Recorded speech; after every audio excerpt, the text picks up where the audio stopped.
Hello အားလုံးပဲမင်္ဂလာပါ BB Croma ကြိုဆိုပါရရှင်ဒီနေ့မှာတော့ချီထိုးလို့ရှိရင်လုံးဝအခြေခံလိုအပ်တဲ့သူရဲ့ဒီလိုမျိုးတင်ငေတလေးတွေကိုပတ်တန်တွေထိုးလို့ရှိရင်တင်ငေတလေးနဲ့အဲ့လိုမျိုးပဲထိုးတာဆိုတော့အဲ့တင်ငေတလေးတွေအကြောင်းကိုအရင်ဆုံးရှင်းပြမယ်နော်ဘယ်လိုလေးကဘယ်လိုခေါ်ရဲဆိုတာကိုဒီရဲ့ဟာကြတော့ chain ကဘာမှလို့ဆိုရင်ကဖွင့်ပြီးသူရဲ့တင်ငေတလေးကကြတော့ဒီလိုမျိုးပုံစံလေးပါနော်ပြီးလို့ရှိရင် slit stitch သူရဲ့အတိုးကောက်လေးကကြတော့ SLSD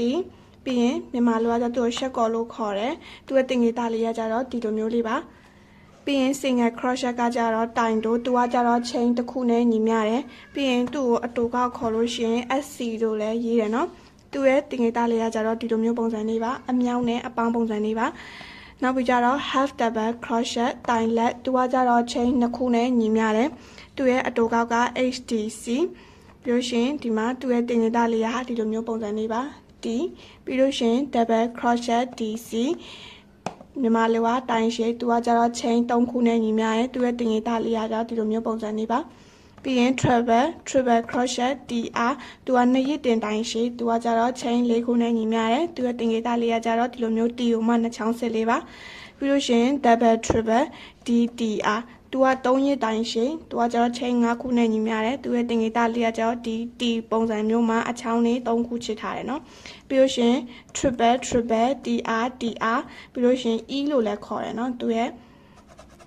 စလုံးအတိုးကောက်လေးရပါတော့သူကကျတော့4ရစ်တိုင်ရှည်သူရဲ့ chain ကကျတော့6ခုနဲ့ညီမျှတယ်သူရဲ့တင်ငေတလေးကကျတော့ဒီလိုမျိုး T မှာအဆောင်လေးတွေ4ခုချစ်ထားပါတယ်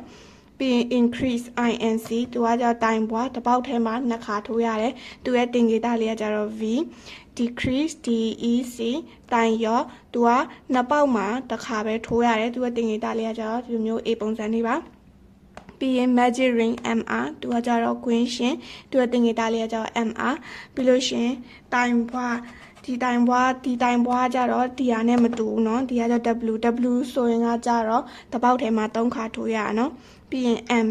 M ကကြတော့တိုင်ရော့3ပေါက်မှာတစ်ခါထိုးရတာဒီရဲ့တိုင်ရော့ကကြ M ဆိုရင်3ပေါက်မှာတစ်ခါရော့ရယ်เนาะပြီးရင် TV ဆိုရင်ကကြတော့တိုင်လက်ပွားဒါကြတော့တိုင်အလက်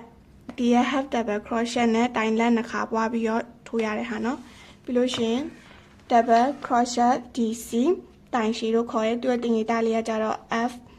ပြီးလို့ရှိရင်တိုင်ရော့ TA ပြီးလို့ရှိရင်တိုင်ရှည်ပွား FV တိုင်ရှည်ရော့FA အဲ့ဒါလေးပဲဖြစ်ပါတယ်ရှင်